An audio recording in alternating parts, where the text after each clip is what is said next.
창세기 3장 8절에서 10절 말씀을 우리 찾아서 같이 한번 읽겠습니다. 창세기 3장 8절에서 10절입니다. 같이 읽습니다. 그들이 그날 바람이 불 때 동산에 거니시는 여호와 하나님의 소리를 듣고 아담과 그의 아내가 여호와 하나님의 낯을 피하여 동산나무 사이에 숨은지라. 여호와 하나님이 아담을 부르시며 그에게 이르시되 내가 어디 있느냐? 이르되 내가 동산에서 하나님의 소리를 듣고 내가 벗었으므로 두려워하여 숨었나이다. 아멘. 기도하겠습니다. 아버지 하나님, 이 자리에 함께 계신 줄로 믿습니다. 약속하셨고 저희들의 찬양과 기도 가운데 임하시고 이제 하나님의 말씀을 대할 때 말씀을 통한 또 하나님의 임재를 깨닫는 귀한 시간 되게 하여 주시옵소서. 저희들의 부족함을 아십니다. 연약함을 아십니다. 있는 모습 그대로 하나님께 바칩니다. 하나님께서 이 시간을 통해서 하나님의 뜻을 밝히시고 또 하나님의 귀한 사랑과 은혜를 마음껏 체험하는 귀한 시간 되게 하여 주시옵소서. 모든 것 주님께 의탁드리며 예수님의 이름으로 기도했습니다. 아멘. 운동 좋아하시는 분들은요, 지금 미국 대학농구 NCAA 토너먼트가 진행 중이죠. 어제 NC 스테이트가 16강에 들어갔습니다. 별로 좋아하는 사람이 없네. 저는요, 이제 그 팀마다 다른데 어제 NC 스테이트가 이긴 팀은요, 넘버 1 시드입니다. 이 리전이 4개인데 그 지역의 이 빌라노바라는 대학은 항상 그냥 꾸준히 듀크 대학 같이 항상 상위권에 들어가 있는 아주 강한 팀입니다. 그래서 모든 사람들이 예상할 때 그냥 이건 게임 하나만이야. 그 빌라노바가 전 게임에서 그 다른 팀을 40점 차로 이겼습니다. 그게 보통 그 빌라노바 대학의 특징이에요. 그러니까 어제 게임은 그냥 해보나 마나 그냥 다 질 거라고 생각했는데 첫 판서부터 NC 스테이트가 계속 리드를 해나가는 거예요. 어제 그 게임이 끝나고 난 다음에 제가 신문을 봤는데 한 신문에서 NC 스테이트가 프로브를 한 게 하나 있는데 바스켓볼 가즈가 있다는 사실을 입증했대. 그 정도로 실력이 아니라 정말 상대팀이 이상하게 못하더라고요. 그래가지고 하여간 계속 이겼어요. 어떨 때는 10점까지도 이기고, 그러니까 이게 예상 바뀌거든요. 그러니까 시간이 갈수록 이게 조급한 거야. 근데 1.2 세컨드, 1초 조금 더 남았어요. 1초 조금 남기는데 그때까지는 쭉 이기다가 얘네들이 던지면 들어가는 거예요. 막 3점 막 던지고 우리가 2점 넣으면 또 3점 던지고 이래서 그 NC 스테이트를 막 따라오는데 1초 남겨놓고 69대 68로 NC 스테이트가 이기고 있는 거예요. 그리고 공은 저쪽 편이 가지고 있는 거고. 그냥 탁 쪼가지고 집어 던지면 이기는 거예요. 근데 그런 일이 있을 수 있냐 그러는데 있었죠. NC 스테이트가 전 게임에서 16점 이렇게 지다가 0.2초인가? 1초도 안 되는데 딱 해가지고 던져서 NC 스테이트가 이겼거든요. 근데 이제는 상대방이 그렇게 할 수 있는 기회가 온 거야. 1초 남기고 1.2초 남기고 69대 68이에요. 야, 나 지금도 흥분하는데 정말 막 숨이 막힐 정도예요. 원래 잘하는 팀은 그냥 그런데 잘 못하다가 막 너무 잘하는 거예요. 그러니까 요거 1초만 이기면 끝나라고 그러는데 전화가 온 거야. 야, 진짜 난 그런 사람 싫어. 어떻게 그 1초 남겨놓고 이제 타임아웃 걸고 막 작전 머리 싸움이잖아. 누구한테 공을 던져서 이게 들어가면은 뒤집어지면 이기잖아요. 근데 그런 타임인데 그때 전화를 누가 하는 거야. 누군지 아세요? 캄보디아에 있는 우리 큰딸이 전화를 한 거야. 야, 이놈이 어떻게 정신도 없어. 게임 보는 거 아는데 모르겠지, 하여간 근데 하여간 이렇게 무슨 분위기 깨는 건 꼭 지 엄마 닮았어. 하여간 상대방이 이렇게 신경 안 써요. 내 할 말 다 하고 실수가 없으신 우리 집사람. 하여간 항상 그런 스타일이야, 이 친구는. 남이 뭐하고 말건 지가 필요하면 전화하는 거야. 근데 우리 둘째 딸은 그렇지 않아요. 걔는 법이 중요한 게 아니라 어떻게 하면 우리 아빠를 즐겁게 해줄까. 걔는 사람이 그렇게 살아야지. 여보, 미안해. 하여간 그 전화를 받겠어요? 내가 안 받아. 우리 에이미한테 전화했는데 안 받지. 지금 1초 남겨놓고 이겨지는데 나한테 또 전화하는데 또 페이스타임이야. 전화가 아니라 얼굴 보일까봐 숨었어. 그래가지고 그 전화 안 받고만 하다가 1초 이 남겨놓고 그냥 이겼다고 NC 스테이트가. 야, 그러니까 뭐 그 감격은요. 막 지금 근데 뭐 UNC도 어제 게임을 했는데 NC 스테이트만 이야기하면 안 되잖아요. UNC는 원래 잘하는 팀이에요. 그래서 UNC도 16강에 갔어. 그리고 아마 한 2시쯤인가 3시쯤에 듀크 대학이 또 해. 근데 듀크 대학은 뭐 워낙 잘하니까 걔네들 그냥 가요. 근데 NC 스테이트는 이게 좀 엉망이거든. 팀이 강팀에게는 막 이겨요. 그 듀크하고 레귤러 시즌에서 UNC를 깼다고 NC 스테이트가. 근데 제일 못하는 무슨 웨이크 포리스트, 보스턴 칼리지 또 져. 그러니까 믿을 수가 없는 팀이야. 그런데 그냥 우리말로 죄송합니다. 개발에 땀이 난 것 같아요. 야, 그렇게 올라가니까 막 흥분하면서 얼마나 신났는지 몰라. 근데 그때 어떻게 전화를 하냐는 말이에요. 받을 수 있어. 받지를 못하죠.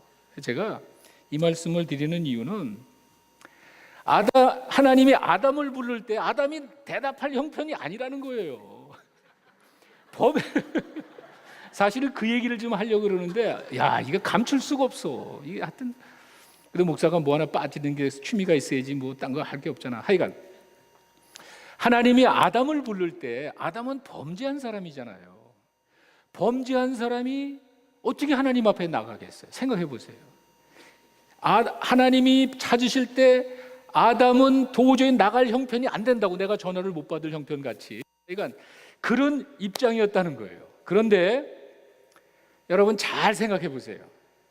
하나님이 범죄한 아담을 찾으러 갔어요.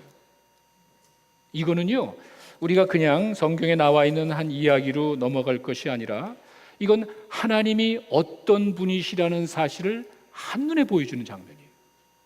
다시 말씀드리죠. 제가 이 내용을 보면서 몇 가지를 한번 생각해 봤어요. 근데 먼저는요, 죄인을 찾으시는 그 하나님의 모습을 볼 수 있는데 엄격하게 보면은요, 아담이 하나님을 찾아가야 되는 거예요. 그렇지 않아요? 하나님이 하지 말라 그러는 것을 아담이 어겼잖아요. 먹지 말아라 그러는 걸 아담이 그냥 알면서도 그냥 범죄했잖아요. 그러면은 그 사실을 깨닫고 자기가 부끄럽고 두려우면은 자기가 하나님한테 찾아가야죠. 내가 하나님 앞에 가서 하나님, 내가 잘못했습니다. 내가 용서를 빌고 하나님 앞에 나아가야 되는 게 정상인데 반대잖아요. 그 범죄한 사람은 가만히 있고 하나님이 찾으러 온 거예요. 하나님이 아담에게 찾아와가지고 아담아, 네가 어디 있느냐? 저는요, 이 내용을 그냥 넘기는 것이 아니라 범죄한 자들을 사랑하시고 죄인들을 찾으시는 하나님의 모습이 이렇게 나타나는구나. 전 그렇게 봅니다. 여러분, 이제 예수님 이 땅에 계실 때 그 하나님의 마음을 설명한 내용 가운데 하나가 그 누가복음에 나오는 그 잃어버린 양, 잃어버린 동정, 아들 이야기잖아요. 네, 보세요. 그 양이 길을 잃어버렸을 때 양은 여러분 아시다시피 다른 짐승과 같이 생존을 위한 기본적인 능력이 없는 동물이에요. 참 드물어. 그냥 뭐가 공격하면 왕 덤비는 것도 없고요. 냄새를 맡아가지고 길을 찾아가는 능력도 없고요. 그저 어떤 일이 닥치면 그냥 당하고야마는 참 연약한 동물이 양이에요. 그래서 양이 길을 잃어버리면은요, 할 게 없는 거예요. 그냥 앵앵 울면서 기다리는 것밖에 없는 거예요. 그걸 목자가 한다고. 잃어버린 그 양을요, 생각하는 목자의 마음이 아이, 그는 필요 없어. 내가 양 뭐 90만 마리가 있는데 저놈 있으나마나 필요 없어 하면은 그만이에요. 양은 절대로 찾을 길이 없어요. 그런데 그 목자가 그 불쌍한 그 양을 찾아가잖아요.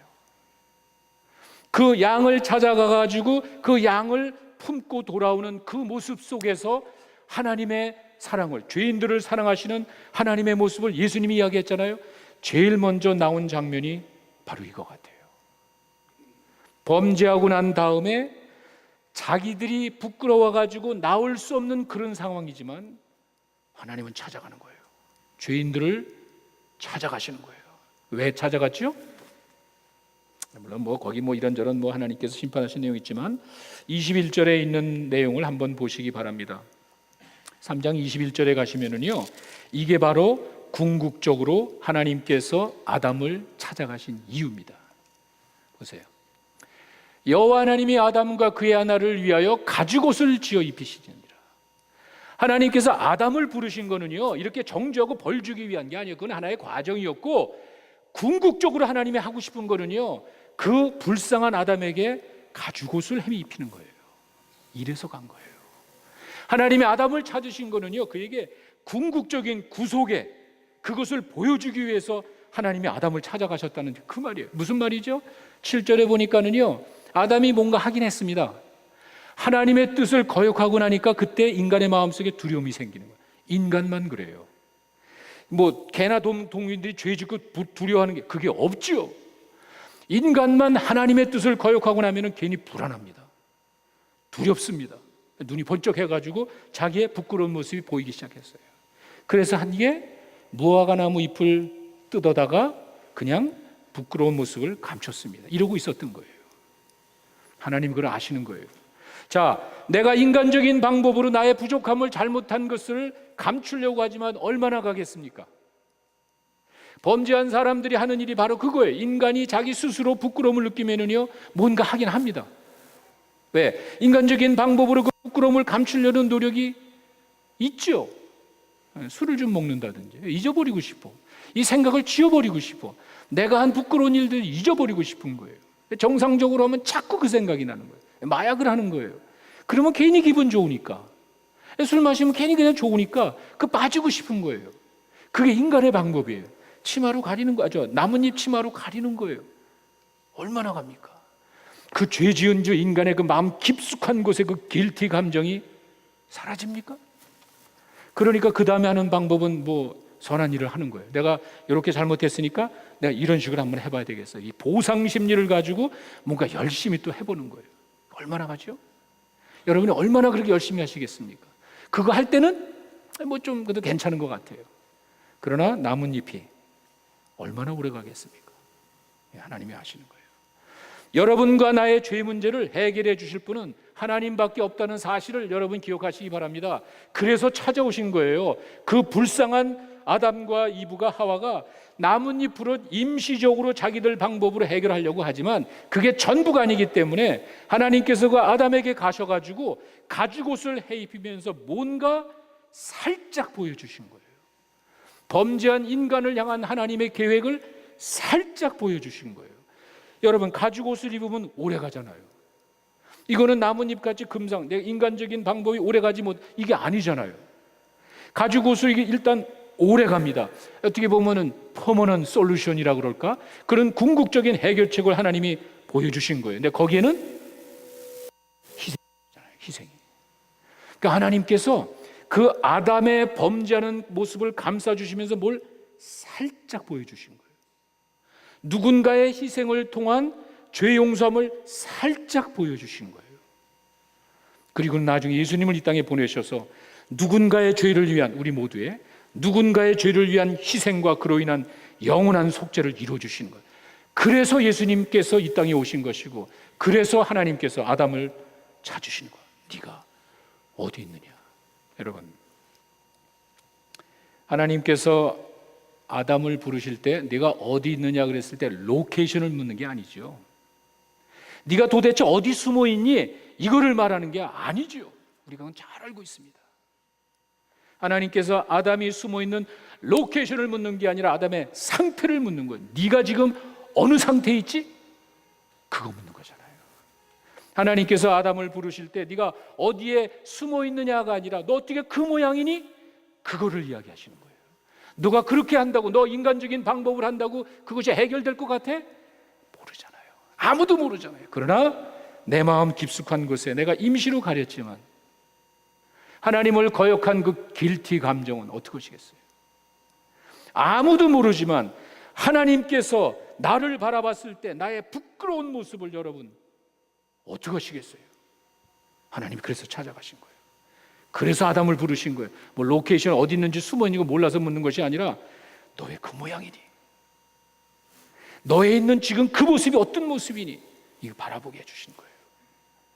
지금도 마찬가지입니다. 여러분과 내가 인간적으로 세상적인 방법으로 위로하려고 하지만 여러분 마음 깊숙한 곳에 있는 그 아픈 상처와 그 마음은 주님밖에 해결할 길이 없습니다. 지금도 하나님께서 죄인을 찾으시고 여러분들에게 다가오신다는 사실을 여러분 믿으시기 바랍니다. 부르고 계신 거예요. 너가 지금 어떻게 되고 있니?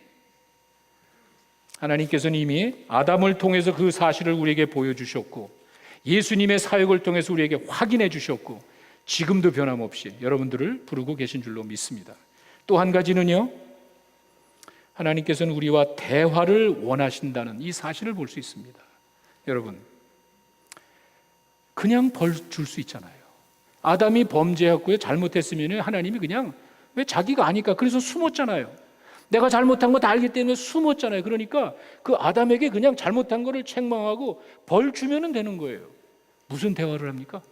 대화할 이유가 어디 있습니까? 근데 여러분, 대화한다는 거는요, 뭔가의 가능성을 보여주는 것 아니에요?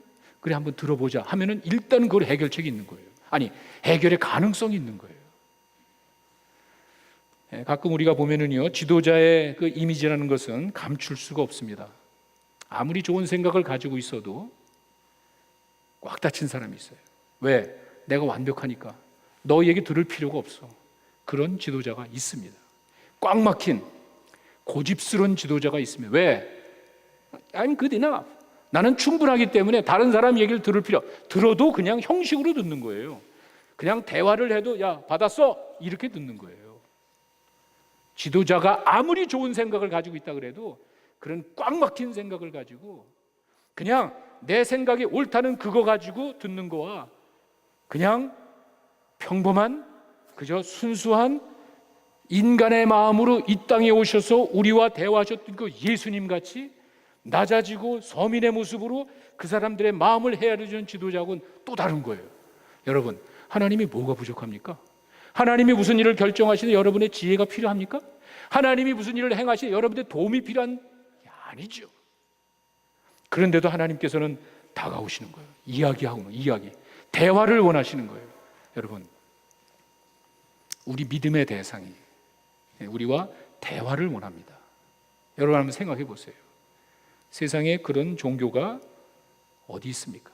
세상에 어떤 신이 그 인간하고 대화하면서 심판의 수위를 조정합니까? 그런 신이 어디 있습니까? 이 사람이 잘못했으면 벌 주는 것이 신의 위치고 모든 것에 부족함이 없다고 믿기 때문에 그냥 하면 되는 거예요.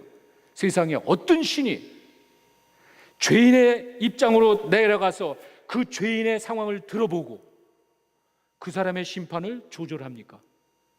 하나님밖에 없는 거예요. 하나님은 지금도 여러분들과 대화하기를 원하신다는 사실을 여러분 믿으시기 바랍니다. 성경에 그런 예가 있잖아요. 하나님께서 소돔성을 멸하실 때 그냥 심판하면 되는 거예요.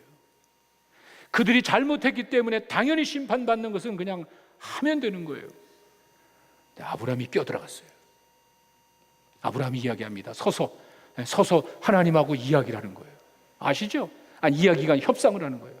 하나님, 아무리 저 소돔성이 죄가 많고 잘못됐다 그래도 의로운 사람 한 50명이 있으면 하나님 어떻게 하시겠습니까? 심판하면 되는 거예요. 이야기 들을 필요 없는 거예요. 근데 하나님이 듣더니 그래, 네 말 들어보니까 그것도 옳은 것 같다. 내가 한 50명의 의인이 있으면 내가 용서해 줄게. 양보하셨어요. 근데 아브라함이 가만히 생각해 50명이 안 될 것 같아. 근데 하나님, 이제 수자만 한 40명이면 어떨까요? 글쎄, 그래, 한 40명이라도 있으면 내가 용서해 줄게. 그것도 아닌 것 같아요. 30명, 20명, 하나님 정말 용서해 주세요. 이번만 하고 그만두겠습니다. 10명이 있으면 하나님이 심판하시겠습니까? 저놈들을 심판해야 돼. 그래, 10명이라도 있으면 내가 그 10명 때문에 수천 수만 명을 내가 살려줄게. 근데 여러분 한번 생각해 보세요. 아브라함이 왜 그랬을까요? 아브라함이 정말 그 안에 10명, 20명의 의인이 있다는 사실을 알고 그렇게 했을까요? 그게 아니에요. 그 동네에 내 사랑하는 조카가 있기 때문에 그런 거예요. 이 아브라함의 생각에는요, 그저 의인 몇 명 때문에 이 전체를 살려주고자 하는 그게 아니었어요. 사실은 그 소돔성에 이 조카 이놈이 삼촌 따라오면 되는데 가만히 보니까 이게 뭐 화려하고 멋있고 살기 좋고 당장 편한 환경이니까 슬금슬금 가다가 소돔성으로 들어갔잖아요. 죄가 뭐 한순간에 그렇게 됩니까? 이렇게 하다 보면은 쑥 들어가 버리는 게 죄 아니에요? 그렇게 해가지고 지금 그 성에 들어가 있는데 하나님이 그 성을 멸하면은 내 사랑하는 조카가 어떻게 됩니까? 근데 놀라운 거는요, 롯이 죽었습니까? 살았습니까? 살았어요. 왜 살았는지 아세요? 아는 사람이 별로 없는 것 같아요. 성경에 보면은요, 창세기에 그 원인이 잘 나타나 있습니다. 저는 하나님께서 이 롯을 살려주는 이유는요, 창세기 19장 29절에 나타나 있는데, 성경을 좀 시리어스하게 보는 사람은요, 그 말의 뜻이 뭔지를 알 겁니다. 보세요. 하나님이 그 지역성을 멸하실 때, 여러분 그 앞에 구절을 보시면은요, 그냥 막 불로 심판하신다는 무서운 심판이에요. 근데 자, 성을 멸하실 때, 롯이 거주하는 성을 엎으실 때 하나님이 누구를 생각해서? 아브라함 때문에. 아브라함을 생각해서 아브라함 때문에 롯을 그 뒤집어 엎어지는 중에 내보내 주신 거예요. 왜 그랬죠? 저는 여기서 하나님의 그 참 그 깊으신 뜻을 우리가 한번 생각해 볼 수 있습니다. 창세기 12장에 가시면은 여러분 뭐 다 아시는 내용이니까, 하나님이 아브라함을 불렀습니다. 그저 편안하게 잘 살고 있던 아브라함을 불러서 내가 너를 통해서 일을 하고 싶은데 네가 본토, 친척, 아비집을 떠나서 내 일을 위해서 헌신하면은 내가 너로 복을 받게 하고, 그 다음에 뭐라 그랬죠? 너로 복의 근원이 되겠다 그랬어요. 여러분, 하나님의 일을 위해서 헌신한 사람에게 그냥 편하게 사는데 뭔지도 모르고 어디 가는지도 모르지만 하나님의 큰 계획을 이야기해도 몰랐을 거예요. 아브라함에게 이야기하면, 야, 네가 내 본토와 친척과 아비집을 떠나서 내가 지시한 땅으로 가면은 먼저는 너에게 복을 주고 그 다음에 뭐라고요? 너로 복의 근원이 되게 해줄게. 그러면은요, 듣기 좋은 이야기인데 실제로 그렇게 됐습니까? 저는 성경을 사랑하는 이유가 그저 듣기 좋은 마음에 감동 주는 이야기가 아니라 그랬죠. 역사입니다. 보세요. 하나님께서 아브라함에게 내가 너로 복의 근원이 되겠다고 이야기했으면은요, 여기 보세요. 롯을 죽이면 안 되잖아. 아브라함은 그것 때문에 하나님하고 협상한 것 같아요. 그러나 한마디도 요구하지 않았습니다. 만약에 하나님께서 아브라함이 하나님께서 용서해 주신 이유가 우리 롯이 거기 있는데 좀 봐주세요, 이렇게 이야기해서 이렇게 했다면은 뭐 그럴 수 있죠. 그게 아니에요. 아브라함은 절대로 우리 조카 롯을 살려달라는 이야기 한 적이 없습니다. 근데 롯이 살았습니다. 왜? 약속했잖아요. 내가 내 일을 위해서 헌신하면 내가 너로 복의 근원이 되게 해줄게. 롯이 살아난 거는 아브라함 때문에, 아브라함이 복의 근원이기 때문에 롯이 살아났다는 사실을 여러분 믿으시기 바랍니다. 성경이 그렇게 이루어지는 거예요. 이게 뭐 그냥 짜맞추는 것이 아니라, 그거 뭐 뒤돌아봐서 그 맞춰본 것이 아니라, 하나님께서는요, 맞아, 내가 아브라함을 통해서 복을 준다고 이야기했으면은 아브라함의 조카는 살려줘야 될 것 아니에요. 이놈은 한 게 아무것도 없지만 아브라함 때문에 아브라함의 복이 근원이 돼서 롯이 사는 거예요. 하나님의 일을 위해서 헌신된 여러분 때문에 주변 사람들이 복 받을 줄로 믿습니다. 우리는 그렇게 사는 거예요. 이것만이 아니죠. 그 밑으로 내려가면은 야곱도 마찬가지입니다. 여러분 뭐 제가 몇 번 말씀드리고 다 아시니까, 야곱이 거짓말하고 도망가서 죽을까봐 도망가서 삼촌 집에서 뭐 한 20년 살면서 자녀도 없고 뭐 재산도 많이 없고 집으로 돌아가는데 삼촌이 이놈이 돌아가면 안 될 것 같아. 뭐란지 아세요? 하나님이 너로 인하여 내게 복 주신 것을 아노니 나를 사랑하거든 머물러 있어라. 야, 조카는 그 시대에 직접적으로 하나님이 응답해 주셨어요. 내가 너로 복의 근원이 되게 해줄게. 직접 그 시대에 하나님께서 롯을 살려주셨어요. 아브라함 때문에. 그리고는 이삭 그 밑으로 내려가더니 몇십 년 지나고 난 다음에 손자에게 가서 야곱이 복을 받잖아요. 야곱이 한 게 뭐가 있습니까? 나쁜 놈 아니에요. 그런데 야곱이 복을 받지 않습니까? 왜? 하나님이 아브라함에게 약속했잖아요. 내가 너로 복의 근원이 될 것이야. 그러니까 삼촌이 너로 인하여 내게 복 주신 것을 내가 아노니 고백을 하잖아요. 그뿐만이 아닙니다. 그 밑으로 가시면은요, 요셉도 마찬가지예요. 요셉이 남의 나라 끌려가가지고 고생했지만 충성되게 일했습니다. 보디발의 집에 가가지고 열심히 일하니까 보디발이 그 요셉에게 자기 살림을 다 맡겼습니다. 성경이 뭐라 그러죠? 그날부터 보디발이 요셉에게 가정의 모든 일을 맡기게 된 그날부터 요셉으로 인하여 보디발의 집에 복을 임했다고 그랬어요. 여러분, 성경을 우리가 가볍게 보시면 안 됩니다. 성경이 하나님께서 우리에게 주신 말씀이라면 하나님은 그 말씀대로 행하시는 분임을 여러분 믿으시기 바랍니다. 복의 근원이 되겠다고 약속하시고 그 자리에서 롯을 살려줬습니다. 2세대 지나고 난 다음에 야곱에게 복을 주셨습니다. 3세대 지나고 난 다음에 수십 년 지나고 난 다음에 요셉 때문에 보디발은 그냥 복받은 사람이에요. 삼촌이 복받는 거 그렇다고 그러지만 보디발은 하나님하고 전혀 관계없는 사람이에요. 하나님이 약속했다는 거 하나 때문에. 네가 모든 것을 제끼고 내 일에 헌신하면 내가 너에게 복을 주고 너 자손에게 복을 주고 너 때문에 많은 사람이 복받을 것이야. 이렇게 하나님의 말씀이 이루어졌습니다. 지금도 마찬가지입니다. 여러분이 헌신하며 살아갈 때 여러분의 직장이 여러분 때문에 주변에 있는 사람들이 복받을 줄로 믿습니다. 선교사님들 때문에 주변에 있는 사람들이 복을 받더라고요. 이건 하나님의 약속입니다. 하나님은 그런 분이에요. 그렇게 하나님은 사람들에게 다가오셔서 필요한 것을 공급해 주시는 거예요. 또 있죠. 출애굽기 33장 13절에 가시면은 이스라엘 백성이 범죄했을 때 조금 지도자가 이 모세가 산에 가서 하나님하고 이렇게 계시를 받는 동안에 십계명을 받고 이렇게 받는 동안에 남아있던 이스라엘 백성들은 우상 숭배하고 당장 눈에 보이는 금송아지를 만들어서 난리 났잖아요. 그때 그 이야기하는 장면을 보세요. 사람이 자기 친구와 같이 이야기한 같이 여호와께서는 모세와 대면하여 말씀하셨다. 대화는 할 수 있죠. 아까 제가 말씀드렸죠. 하나님께서 모세하고 이야기하실 때 받아 적어, 그럴 수도 있는 거예요. 내가 지금 너에게 이야기해 줄게, 너 그냥 받아 적어. 그런 사람이 있잖아요. 그 대화는 하기로 하고 있습니다. 그런데 그 대화는 명령 지시예요. Yes, 1번, 2번, 3번 이런 대화와 어떻게 대화했다고요? 친구같이. 하나님, 그렇게 하시면 사람들이 뭐라 그럽니까? 아니 자기 백성을 애굽에 놔뒀다가 괜히 그냥 광야에 와가지고 다 죽여버리려고 하나님이 해방시켰나요? 그럼 어떻게 하시겠어요? 이 뭔가 친구와의 대화는요 주고받는 게 있는 거예요. 하나님께서는 모세와 대화하실 때 일방적으로 하신 것이 아니라 듣고 뜻을 돌이키시고 그 심판하겠다는 하나님 막 분에 넘치던 하나님께서 그래 내려가라. 이 뭔가 하나님께서 우리와 대화하신다는 거는요 뭔가 우리에게 가능성을 주시고 뭔가 우리를 사랑하시고 우리에게 관심 가지시는 하나님의 마음을 살짝 보여.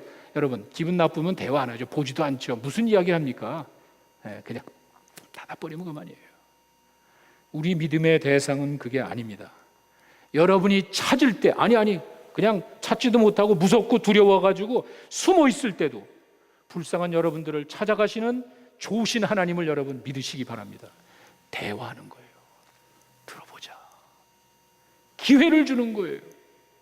그래 네가 왜 그렇게 됐니? 그러면 내가 어떻게 할까? 여러분과 나의 마음속 깊은 것을 헤아리면서 그 마음을 친구같이 헤아려 주시는 하나님이 있다는 그 사실을 여러분 믿으시기 바랍니다. 하나님께서 아담을 부르신 것은 바로 그런 뜻이 있는 거예요. 하나님은 지금도 여러분과 나의 삶 속에 다가오셔서 대화하기를 원하시는 거예요. 근데 참 이게 실감이 안 나는 것 같아요. 우리 이제 동양 종교의 그 특징이라고 볼 수 있는데 그냥 의식이 중요한 것 같아요. 11시부터 12시 15분, 20분까지 의식에 참여하고 돌아갔다는 그거 하나가 여러분들에게 위로가 된다면요, too bad. 여러분 그건 참 잘못된 것 같아요. 우리가 하나님을 의식하는 것이요, 그죠? 하나님은 그냥 스태츄 같이 있어가지고 그 앞에 가서 여러분이 헌금하고 노래하고 기도하고 말씀 듣고 돌아가는 것 가지고 만족을 한다면은요, 이게 신앙생활이 그게 아니고 기독교 다른 종에 뭐가 있냔 말이에요. 그게 아니에요. 여러분이 주의 전에 나왔을 때, 주의 임재 가운데 있을 때 여러분과 대화하기 원하는 거예요. 너 왜 그런 일이 있었지? 야 그거 어떡하지? 하나님은 여러분들에게 그런 이야기를 하고 있지만 내 마음이 준비가 안 되면은요, 안 들리는 거예요. 그저 낙서로 그냥 가득 차 있으면은요, 거기 글 써도 표시가 안 나듯이 내 마음이 너무 복잡해. 내가 순수하지가 못해. 그리고 딱 정해져 있어. 내 생각과 지혜와 체험에 딱 정해져 있어. 이거 이외에는 받아들이질 않아. 이게 우리 인간의 성향이에요. 왜? 그 가운데서 이해가 되어지면은 뭐 그럴 수 있게 이 정도밖에 안 돼. 우리가 그런 생각 때문에 하나님과 대화가 안 된다는 사실 여러분 생각해 보셨습니까? 여기 지금 우리가 뭐 앉아 있는 여러분 다 전화 소리가 빵빵빵빵 터질 수 있잖아요. 동시에 전화 100개가 터질 수 있잖아요. 근데 지금 조용하죠? 왜? 이게 안 맞는 거예요. 그러나 이렇게 가다가 이게 탁 전파가 맞아 떨어지면은요, 여러분 전화가 뺑뺑뺑뺑 울리는 거라고. 눈에 보이지 않지만 뭔가 지금 왔다 갔다 하다가 이게 주파가 맞으면은 내 전화가 들리는 거예요. 우리의 마음이 주님께로 향했을 때 지금도 하나님께서 여러분들에게 말씀하시는 하나님의 음성을 듣게 될 줄로 믿습니다. 욥기에 그 말이 나와 있어요. 욥이 그걸 고백을 했습니다. 33장 14절에서 17절에 가면은요, 이 의로운 욥이 고통당할 때 답답했어요. 하나님, 내가 뭐 잘못했습니까? 그럴 수 있지 않겠어요? 내가 의로운 사람인데 내가 왜 그런 고난을 당해야 됩니까? 근데 하나님 말을 안 하시는 거예요. 욥이 그런 생각이 좀 있었습니다. 왜 하나님께서 나에게 그냥 속전이 좀 나타나시지 왜 아무 나타나지도 않고 그냥 그 30 몇 장까지는요, 그 침묵 기간에 이 친구들하고 욥이랑 굉장히 갈등이 많았어요. 근데 갑자기 이 말이 탁 비치는 거예요. 보세요. 14절에서 17절에 있는 말씀 같이 한번 읽습니다. 하나님은 한 번 말씀하시고 다시 말씀하시되 사람은 관심이 없도다. 사람이 침상에서 졸며 깊이 잠들 때에나 꿈에나 밤에 환상을 볼 때에 그가 사람의 귀를 여시고 경고로서 두렵게 하시니 이는 사람에게 그의 행실을 버리게 하려 하시며 사람의 교만을 막으려 하심이라. 말씀하시고 말씀하신대요. 그런데 어떻게 한다고요? 우리가 관심이 없는 거예요. 아무리 이야기해도 들리질 않는. 왜? 정신이 딴 데가 있으니까. 여러분이 하나님의 음성을 듣기 원하고요, 여러분이 하나님의 뜻을 찾기 원해. 왜 없습니까? 라는 것은요, 아주 지극히 기초적인 질문이에요. 그거 보면은 내가 지금 딴 생각을 하고 있는 거야. 하나님의 말씀하시는 그것보다는요, 아니야, 이거밖에 없어. 이게 나에게 꼭 필요한 것 같아. 내가 지금 딴 생각하는 거예요. 그 하나님의 깊은 뜻을 헤아리기보다는요, 그냥 내 생각대로 됐으면 좋겠어. 그러니까 사람이 침상에서 잘 때도 하나님이 이야기하신대. 환상 가운데 뭐 꿈에도 보여주고 뭐 환상 통해서도 이야기하신대. 왜 그렇죠? 그 잘못된 행실을 좀 버리고 교만한 생각을 버리게 하려고 하나님이 계속 이야기하신대. 근데 안 들리는 거예요. 내가 아무리 이야기해도 이게 초점이 안 맞으니까 이게 엉뚱한 데로 가는 거예요. 하나님은 지금도 여러분과 나를 부르시고, 아니 여러분들에게 가까이 오셔서 여러분들의 마음의 형편을, 상황을 아시고 여러분들에게 필요한 것을 주시기를 원하지만 내 마음이 닫혀 있으면 못 보는 거예요. 내가 하나님을 의지하지도 아니하고 하나님을 믿지도 아니하고 하나님의 내 마음이 떨어져 나갔을 때 하나님이 안타까운 거예요. 계속 문 밖에서 기다리고 계신 거예요. 여러분이 마음의 문을 열고 주님의 음성을 듣고 여러분이 주님을 여러분의 삶 속에 영접을 할 때 주님이 여러분들의 인생을 책임져 주실 줄로 믿습니다. 그 모습을 우리는 이 장면에서 보는 거예요. 여기서 처음 보여주신 거예요. 여러분 지금 어디 있습니까? 하나님께서 지금 여러분들을 부르신다면 여러분 어떤 모습으로 가시겠습니까?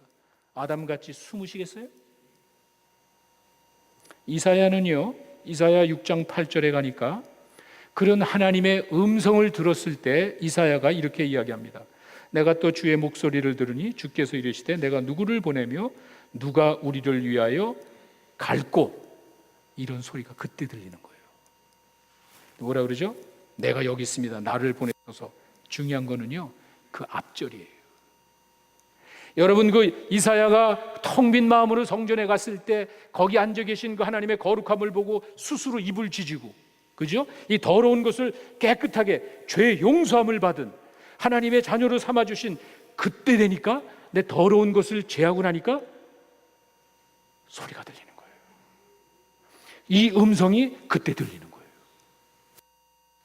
여러분과 내 마음 속에 이 더러운 것들이 사라졌을 때, 아니 여러분과 내가 하나님의 것으로 변화됐을 때, 여러분들은 하나님의 분명한 음성을 듣게 될 줄로 믿습니다. 그 은은한 주의 음성, 이거 없이 어떻게 삽니까? 우리가 믿음의 삶을 산다 그랬을 때 내 멋대로 사는 이유가 뭡니까? 듣지를 못해서 그러는 거예요. 하나님은 말씀하시고 다시 말씀하시지만 나의 더러운 것들로, 이 세속적인 생각으로 이게 마음이 닫혀 있는 거예요. 생각이 딴 데로 가 있는 거예요. 이사야가 그 부정한 것을 다 지우고 나니까 음성이 들리잖아요. 내가 여기 있습니다. 내가 어디 있느냐? 이런 주님의 음성을, 은은한 주의 음성을 듣고 이사야와 같이 반응하는 여러분 되시기를 바랍니다. 우리가 믿는 하나님은요, 죄인을 찾으시는 분이에요. 왜? 가죽 옷을 예비하고, 죄인들을 정죄하기 위해서 오시는 것이 아니라 그 죄인들에게 영원한 속죄를 주시기 위해서 부르고 계신 거예요. 마음을 여세요. 아직도 내 생각대로 살고 싶다면은요, 그 어리석은 짧은 인간적인 방법으로 살려고 하지 말고, 이게 얼마나 가겠어요? 하나님이 여러분들에게 찾아오셔서 가죽옷을 예비하시고 영원한 속죄의 기회를 주셨을 때 주님께 나아가 주님의 주시는 그 놀라운 은혜의 선물을 맛보는 여러분 되시기를 바랍니다. 부르고 계신 거예요. 옛날만 아니라 지금도 하나님께서는 죄인들을 찾고 계신 거예요. 하나님은 우리와 대화를 하기 원하시는 분입니다. 내 귀에 은은히 들리는 주의 음성이 있어야 돼요.